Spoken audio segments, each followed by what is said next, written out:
Jemaat yang dikasihi Tuhan, sebelum kita mendengarkan firman Tuhan, sapaan rohani kita pagi ini, marilah kita bersatu di dalam doa. Damai sejahtera Allah yang melampaui segala akal, itulah yang memelihara hati dan pikiran saudara-saudara di dalam Kristus Yesus Tuhan kita. Amin. Bapak, Ibu, saudara-saudara yang dikasihi Tuhan, firman Tuhan nats renungan untuk kita hari ini.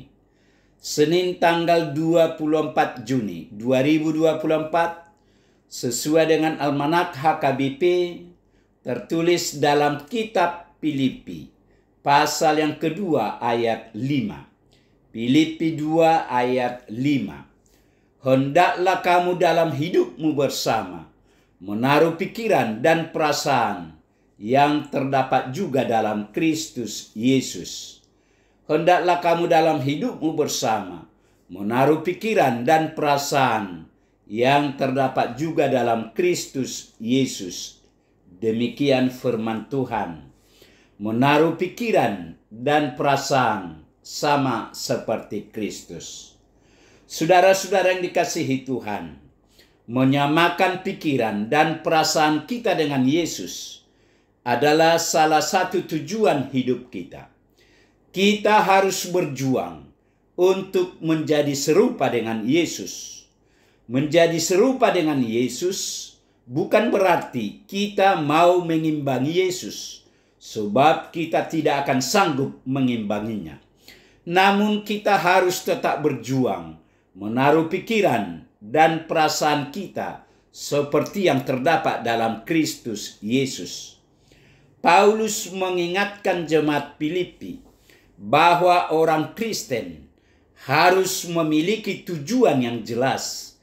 Tujuan itu adalah untuk mempunyai pikiran dan perasaan yang sama dengan Kristus Yesus. Saudara-saudara yang kekasih, satu pikiran dan satu perasaan adalah satu keadaan terjadinya pikiran perasaan yang sama dan menyatu. Hal ini menjadi satu kekuatan dalam melakukan pekerjaan dan menjalani kehidupan. Dalam keluarga juga, jika suami dan istri memiliki kesatuan pikiran dan perasaan, maka itu menjadi satu kekuatan. Demikian juga jika orang tua dan anak memiliki kesatuan pikiran dan perasaan, maka itu pun menjadi satu kekuatan. Dalam jemaat, jika anggota jemaat dan pelayan memiliki kesatuan dan pikiran dan perasaan, maka itu menjadi kekuatan. Juga dalam masyarakat, jika masyarakat dan pemerintah memiliki kesatuan pikiran dan perasaan, maka itu menjadi satu kekuatan.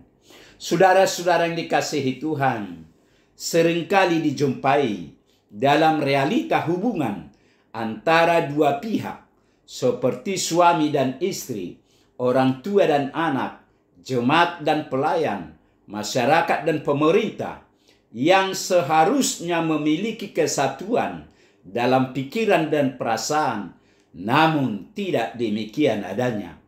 Hal itu disebabkan banyak faktor. Akibatnya masalah-masalah muncul dan seringkali harus berakhir melalui penyelesaian secara hukum. Firman Tuhan hari ini mengajak kita semua agar dalam hidup bersama, suami dan istri, orang tua dan anak, anggota jemaat dan pelayan, masyarakat dan pemerintah, menaruh pikiran dan perasaan yang terdapat juga dalam Kristus Yesus. Tujuannya agar semua menyisihkan segala pertentangan, menanggalkan ambisi-ambisi pribadi, kebanggaan dan keinginannya untuk menjadi yang paling utama dan dihormati. Dengan harapan mereka memiliki sikap rendah hati, keinginan melayani, tanpa pementingan diri sendiri, yang semuanya merupakan inti kehidupan beriman dalam Kristus. Bapak, Ibu, saudara-saudara yang dikasihi Tuhan, melalui nats ini kita diajak sebagai orang percaya untuk menyatukan pikiran dan perasaan kepadanya, karena dialah satu-satunya yang harus diteladani. Pola hidup Tuhan Yesus yang rendah hati dan melayani tanpa pementingan diri sendiri, itulah yang harus kita teladani. Jika kita sebagai keluarga, sebagai jemaat, sebagai masyarakat, dan sebagai pemerintah percaya kepadanya, pasti pola kehidupan Yesus kita terapkan dalam menjalani kehidupan ini. Bagaimana mempunyai pikiran dan perasaan yang sama dengan yang ada di dalam Kristus Yesus? Pertama, kita harus hidup di dalam Kristus dan bersatu dengannya. Jika kita tidak hidup dan menyatu di dalam Kristus, kita tidak akan memiliki hati yang sama dengan Kristus. Yang kedua, kita harus merelakan Roh Kudus untuk bekerja, untuk memperbaharui pikiran dan perasaan kita. Karena itu, kita juga harus membuka hati kita, mengizinkan Roh Kudus untuk bekerja dalam diri kita. Amin. Marilah kita berdoa. Tuhan Allah Bapa di sorga, terima kasih Tuhan. Pagi ini Tuhan telah mengingatkan kami agar kami menaruh pikiran dan perasaan yang terdapat juga dalam Kristus Yesus. Berkatilah firman-Mu ini ya Tuhan. Berkati kami semua yang boleh mendengar firman-Mu, agar firman-Mu ini menjadi kekuatan kami. Terimalah doa permohonan kami ini ya Tuhan. Dalam Yesus kami berdoa dan mengucap syukur. Amin.